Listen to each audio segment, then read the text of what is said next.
Yo, what is up guys, Noezone here, and today we're going to be reviewing the third episode of Obi-Wan Kenobi. I know, I'm a little late. I know episode 4 comes out tonight, but I've been extremely busy lately, and I'm still going to get the review out regardless for you guys. And also, you might notice that the setup looks way different. I'm actually currently at my mom's house, and this is going to be what some of the videos look like in the future when I am over here. I actually bought a webcam and everything so that I can record over here. So expect more content in this room and at this setup. But I'm going to go ahead and warn you guys, this is a spoiler review.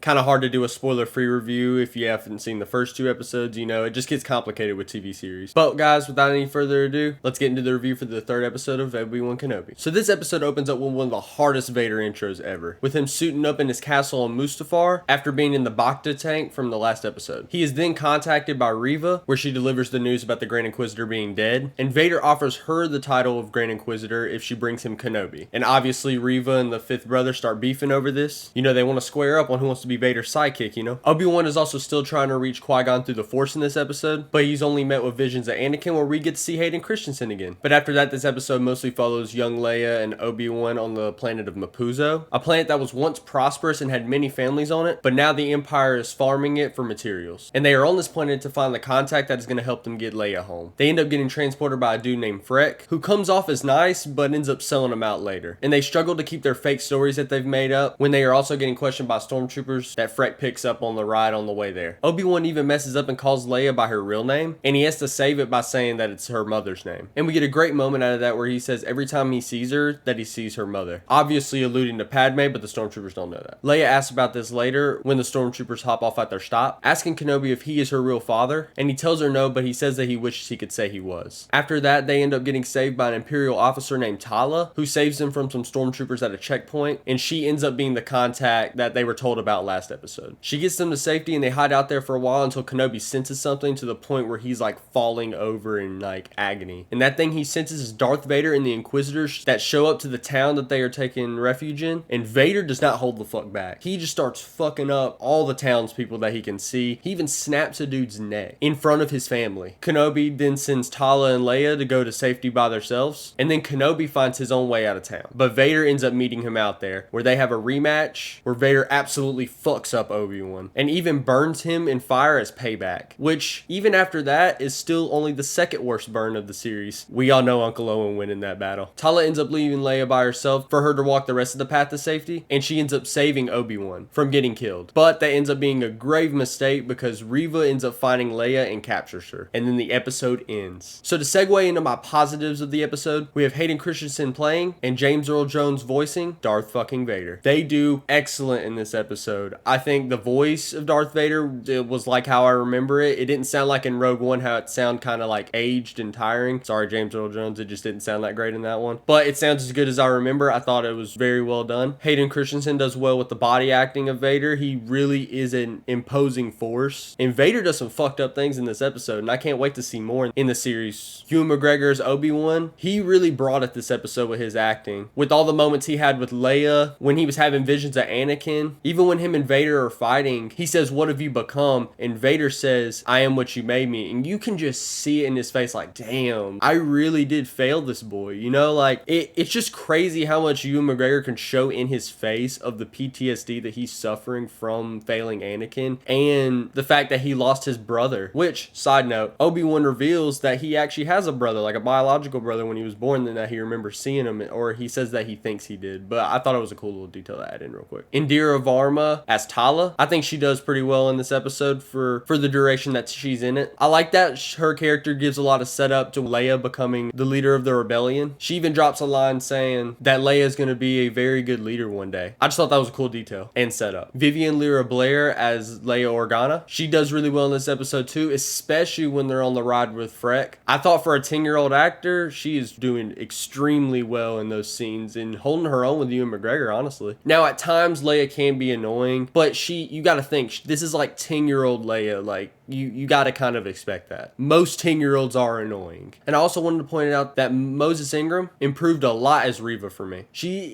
is actually a lot better in this episode, and I like the scene at the end of the episode where she captures Leia, and she's like, you know, the person that you're trying to meet can't reach you at this moment, and then, like, chases her. Like, I was like, dang. But we all know that Leia gonna outrun Reva, honestly. I mean, she's the fastest being in the galaxy. I mean, did you not watch the first 2 episodes? And now I want to segue into my negatives of the episode. I only really have 3 negatives. One, Tala's decision to leave Leia by herself I thought was really, really dumb, but I understand it because she wanted to save Kenobi, but the main mission was to get Leia to safety and she failed to do that. 2, the emotional part of Darth Vader and Obi-Wan's fight was there, but the actual physical fighting that they do is kind of underwhelming. And 3, also some parts of their fight looked really cheap, like kind of like fan filmy, but I think it's because they're saving the big effects for the finale and another potential rematch. But my overall thoughts of the episode are that it's a very good episode, a great climax to the series, and has me very excited for episode 4 and another potential rematch between Obi-Wan Kenobi and Darth Vader, hopefully in the finale episode. But that's it for my review of episode 3 of Obi-Wan Kenobi. If you liked the review, make sure you leave a like on the video, share with a friend if you think they enjoyed it as well, subscribe and turn notifications on to all to not miss any content like this and never miss an upload. Leave a comment down below what your thoughts on the episode were, and as always, it's been Noezone. Peace.